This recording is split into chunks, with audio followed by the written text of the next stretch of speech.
So Dan Hooker's making big moves in the lightweight division, calling out his next fight, and he's not taking the easy route. He first tweeted that somebody needs to wake up Charles Oliveira to tell him that they're fighting in November.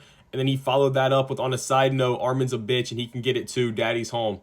I think maybe the two toughest fights outside of the champ he's calling out. So I think Dan Hooker means business, and he might be thinking about going on a lightweight title run. The first fight he called out, Charles Oliveira versus Dan Hooker. I think Dan Hooker's going to get beat pretty bad. I think Charles Oliveira is good enough on the feet to not get KO'd by Hooker. I know he got KO'd by Topuria, but Topuria is just different. And then on the ground, Charles Oliveira would absolutely smother Dan Hooker. But I do say that with Mateus Gamrot not being able to do what I thought he would to Dan Hooker in that fight. So I wouldn't be 100% confident in it, but I'm pretty confident Charles Oliveira will be able to smother Dan Hooker. And the second call out's the worst one. Dan Hooker's never going to beat Arman Tsarukyan.